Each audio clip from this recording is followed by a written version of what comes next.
5 राज्यों के विधानसभा चुनाव चल रहे हैं। कांग्रेस ने केरल और असम में पूरी ताकत झोंक दी है। आज आपको बताएंगे कि राहुल गांधी की ऐसी कौन सी वो अधूरी ख्वाहिश है जो वो न्याय के जरिए पूरा करना चाहते हैं, और 2019 के लोकसभा चुनाव का इस न्याय योजना से क्या संबंध है। कल केरल में राहुल गांधी ने घोषणा की कि अगर हमारी सरकार यहाँ पे बनेगी तो हम न्याय योजना लागू करेंगे। वो न्याय योजना आखिरकार है क्या, उससे किस तबके को फ़ायदा होगा और इस न्याय योजना के पीछे की पूरी कहानी क्या है, ये सब आपको बताएंगे। लेकिन सबसे पहले सुन लीजिए कि जो राहुल गांधी ने कल घोषणा की है उस न्याय योजना में राहुल गांधी ने क्या कहा है और क्या वायदे किए हैं। When we come to power in Kerala is Nyaya Yojana. And don't be confused that we are doing this as some form of charity. We are giving you money through the Nyaya Yojana so the economy starts working. We are putting money in your pocket so that you can spend the money. It's like jump starting a car. You have to put fuel into the engine before the car can start. Right now the chief minister is sitting in a car. There is no fuel in the car and he keeps turning the key. He just keeps turning the key, keeps turning the key, keeps turning. He won't put fuel in the car. The left people take time to learn these things.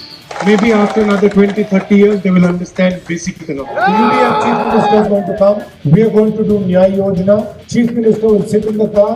He will turn the key and the economy of Kerala will start. And no youngster will be lying in front of the Vidhan Sabha. And if youngsters do have a problem, I guarantee you one thing. Unlike the LDF Chief Minister, the UDF Chief Minister will go and embrace those boys and speak to them. We will never ever allow the future of Kerala to lie in front of the Vidhan Sabha.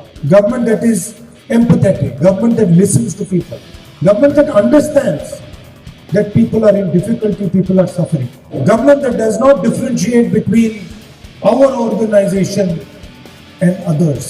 Government that understands the suffering and the pain of everybody. And I'm confident that the UDF government will have the empathy, will have the sensitivity to run such a government.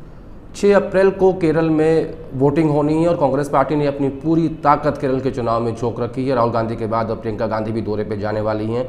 दरअसल इसकी बड़ी वजह यह है कि क्योंकि 2019 के चुनाव में राहुल गांधी वायनाड से सांसद बने थे और अगर अब कांग्रेस केरल हारती है तो ये संदेश जाएगा कि राहुल गांधी की लीडरशिप में वो केरल भी हार गए। राहुल गांधी ने जो कल घोषणा की है कि न्याय के जरिए वो केरल के 20% लोगों को गरीबी रेखा से बाहर निकालेंगे और उनके खातों में सीधे पैसे जाएंगे अगर केरल में कांग्रेस पार्टी की सरकार बनती है तो। दरअसल इस न्याय योजना का 2019 के लोकसभा चुनाव से क्या कनेक्शन है, ये बड़ा महत्वपूर्ण है। इसके बारे में आपको बताते हैं। दरअसल 25 मार्च 2019 की बात है, कांग्रेस ने दिल्ली में वर्किंग कमेटी की बैठक बुलाई थी जिसमें पूर्व वित्त मंत्री पी चिदम्बरम ने एक 54 पेज का ड्राफ्ट 40 सदस्यों के सामने रखा। सब मेंबर्स ने कहा कि इसे पढ़ने के लिए टाइम चाहिए, लेकिन टाइम नहीं था क्योंकि उसी मीटिंग के बाद राहुल गांधी को इस योजना की घोषणा करनी थी। तब मीटिंग के बीच में ये सवाल उठने लगा कि अब घोषणा क्या की जाए, कि क्या महीने के 6,000 रुपये खाते में जाएंगे, इस बात की घोषणा हो, 12,000 रुपये की घोषणा हो, या फिर सीधी साल के 72,000 रुपये की घोषणा की जाए। इस बात को लेकर काफ़ी मंथन हुआ। कई मेंबर्स ने कहा कि 6,000 करना चाहिए, कई मेंबर्स ने कहा कि 12 करना चाहिए, लेकिन आखिर में उस वक्त कांग्रेस के ट्रेजरर, आज जो हमारे बीच नहीं है, स्वर्गीय अहमद पटेल ने कहा कि हमें सालाना 72,000 रुपये की घोषणा करनी चाहिए। और उसके बाद प्रियंका गांधी ने कहा कि ये पैसे जो गरीब परिवार हैं उनमें जो महिलाएं हैं उनके खाते में जाना चाहिए ताकि उसका सीधा फ़ायदा इन परिवारों को मिल सके। इस तरीके से न्याय योजना जो है वो 2019 के लोकसभा चुनाव में कांग्रेस ने बनाई थी और उसके बाद उस मीटिंग के बाद राहुल गांधी ने बाहर आकर इस योजना की घोषणा की कि हम देश के 20% लोगों को गरीबी रेखा से बाहर निकालना चाहते हैं, इसलिए हम इन लोगों के खाते में 72,000 रुपये सालाना भेजेंगे ताकि इनको सीधा फ़ायदा मिल सके। और जब पैसा मूव होता है तो उससे इकोनॉमी स्ट्रॉन्ग होती है, ऐसा तर्क भी उस वक्त दिया गया था। तो ये तो थी न्याय की कहानी कि किस तरीके से इसे लागू करने के लिए, इसे बनाने के लिए राहुल गांधी और कांग्रेस वर्किंग कमेटी ने प्रयास किए थे।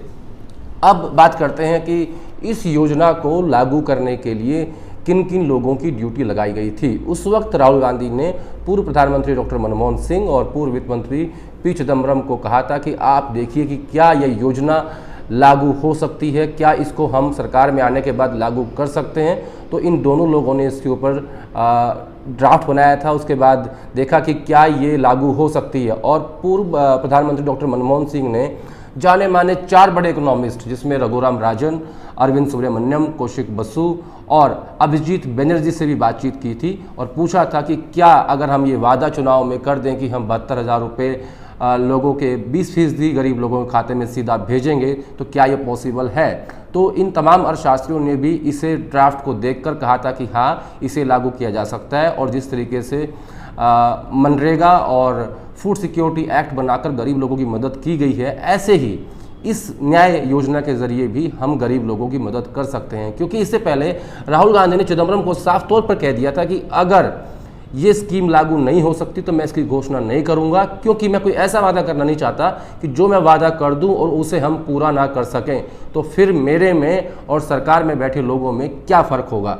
तो ये कहानी है इस पूरी न्याय योजना की, जो कल राहुल गांधी ने केरल में घोषणा की है कि सरकार बनने के बाद वो न्याय योजना के ज़रिए 20% गरीबी लोगों को बाहर निकालेंगे। दरअसल ये एक अधूरी ख्वाहिश है राहुल गांधी की, जो उन्होंने 2019 में देश के सामने रखी थी, लेकिन एक बालाकोट स्ट्राइक ने राहुल गांधी की इन ख्वाहिशों पर पानी फेर दिया और प्रधानमंत्री मोदी को 303 सीट मिली। नेशनलिज्म के आगे गरीबी हार गई। जिस तरीके से इस योजना को लागू किया गया था, कांग्रेस ऐसी ही गरीबी की योजनाएं इससे पहले लागू करके सत्ता में आती रही है, लेकिन अब 2019 के लोकसभा चुनाव के बाद राहुल गांधी ने फिर इसका जिक्र किया केरल में। अब देखते हैं कि केरल की जनता इस योजना के ज़रिए कांग्रेस को एक्सेप्ट करती है या नहीं।